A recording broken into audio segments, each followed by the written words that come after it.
Welcome to this very special edition of the KAJ Masterclass Live, the show which ensures that you profit from your time spent here with experts, either through the industry insights, information, or simply learning from them. And today we have Claire Pedrick. She's an author, mentor, coach, and keynote speaker. She's the host of the Coaching in podcast. Welcome to the show, Claire. Thank you, Ajay. Very lovely to be here with you today.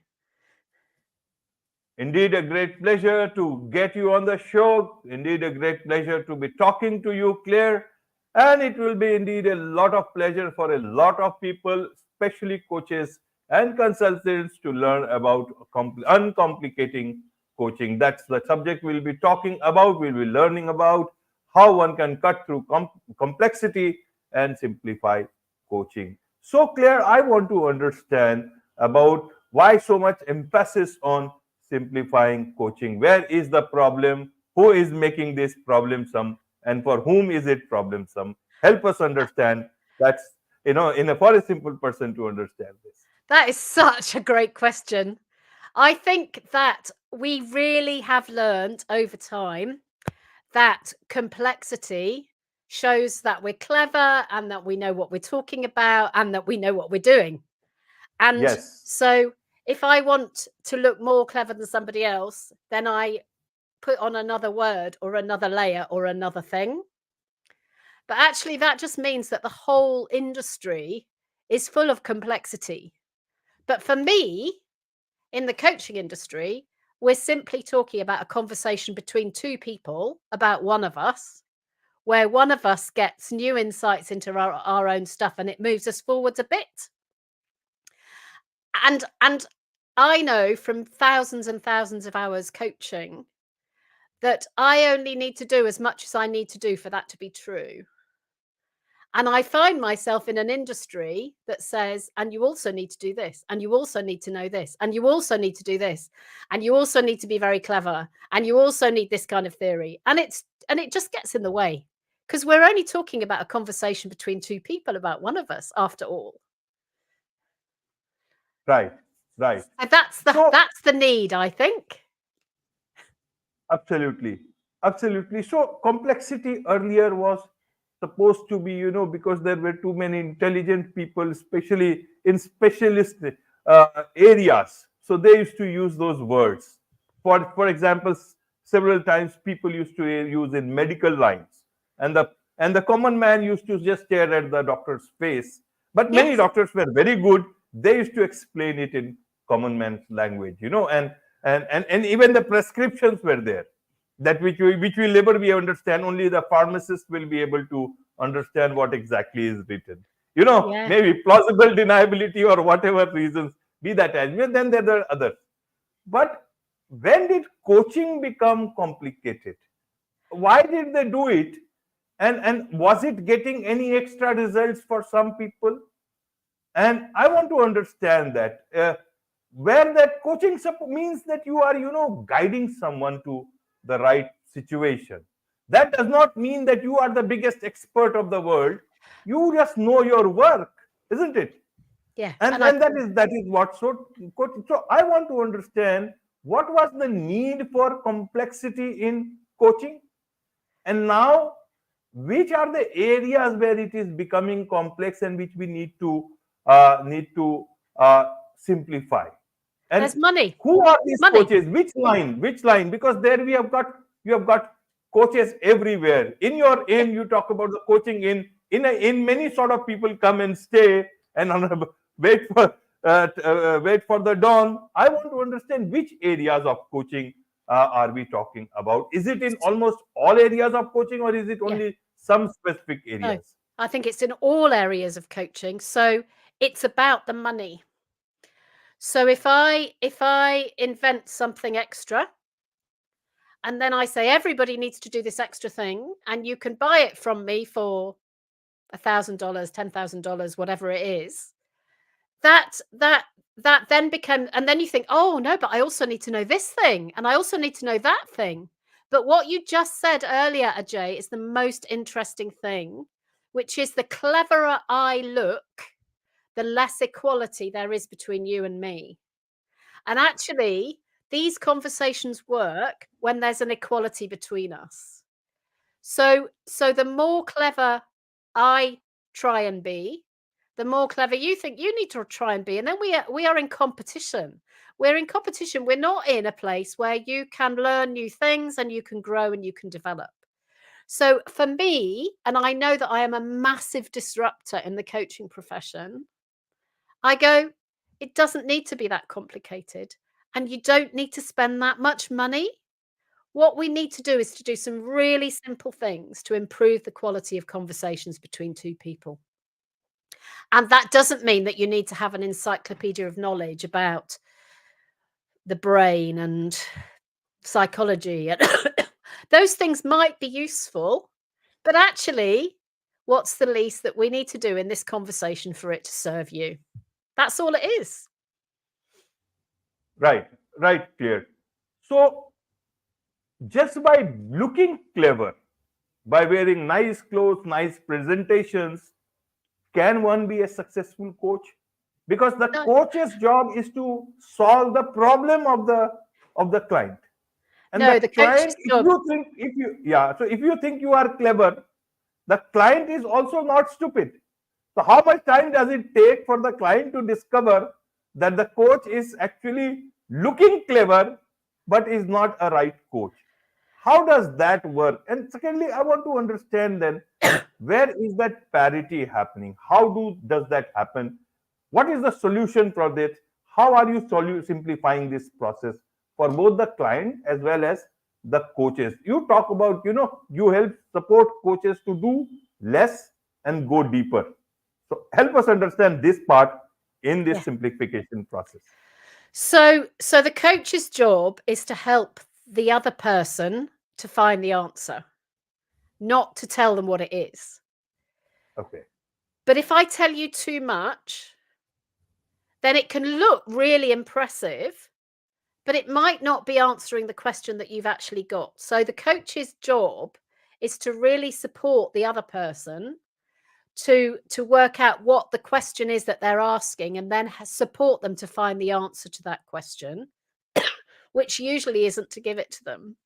Because if I give you the answer right now, what I'm demonstrating is, because I don't think you can come up with the answer yourself and you need me to tell you what it is. So that's disempowering you.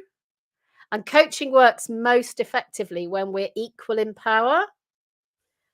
But of course, I can dress up in fancy clothes and tell you that I'm really clever and really good at this and really amazing.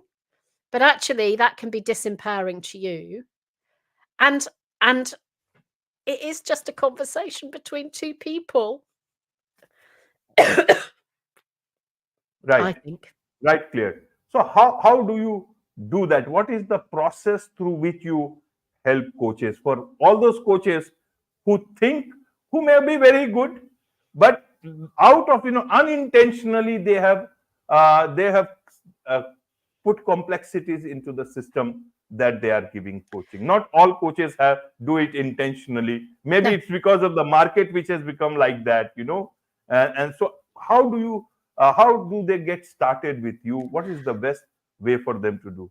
I love what you said about unintentionally, because it is almost always unintentional. So the best conversations happen in partnership. So partnership happens by us working out together what we're doing, how we're going to do it, and how you're going to know it's been useful. And then we work out what we're going to do. A lack of partnership comes when you say one small thing and I tell you the answer to it all. And you go, well, that wasn't my question. And I go, but you need to do this, Ajay. You need to do this. So partnership is really getting together in an equality.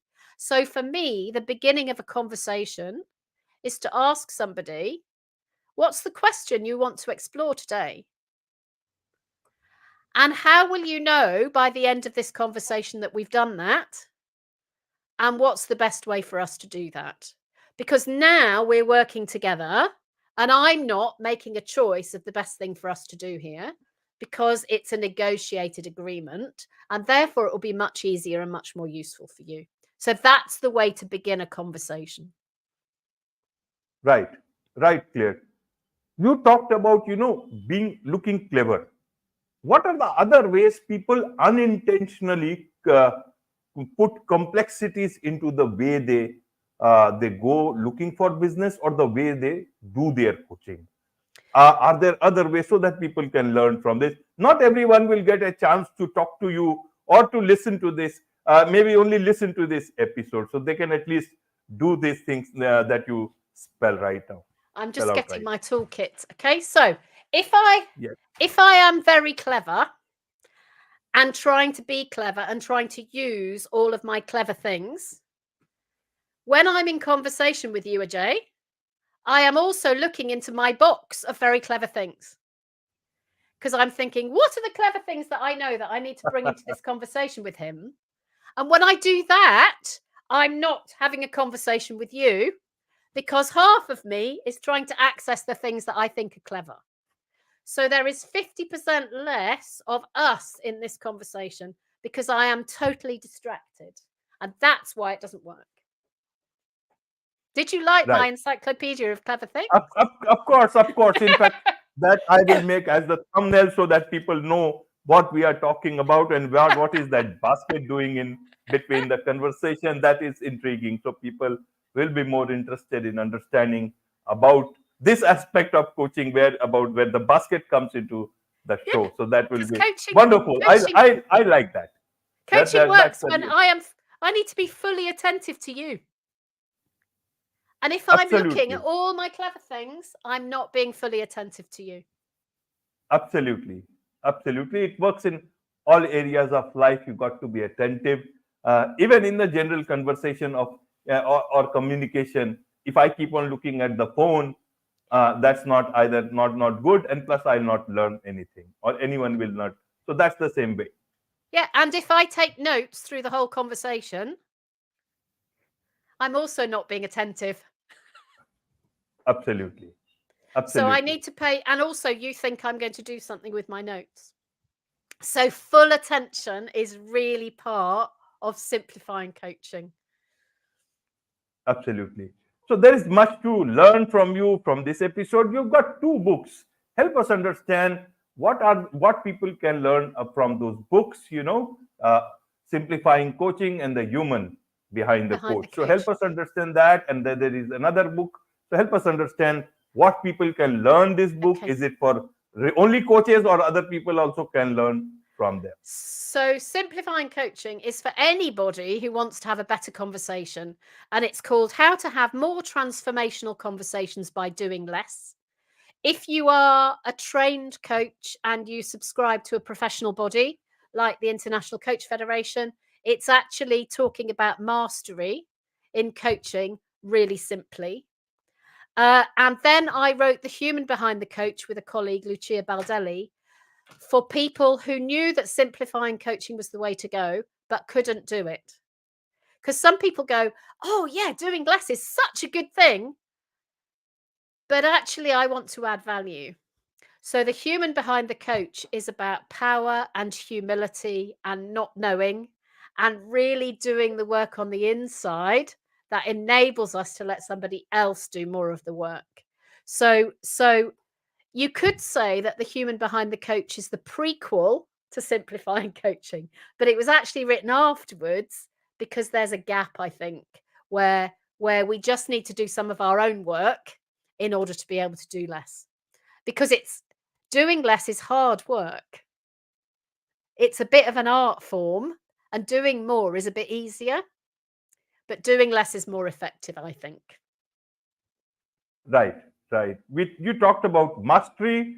You don't like the word mastery.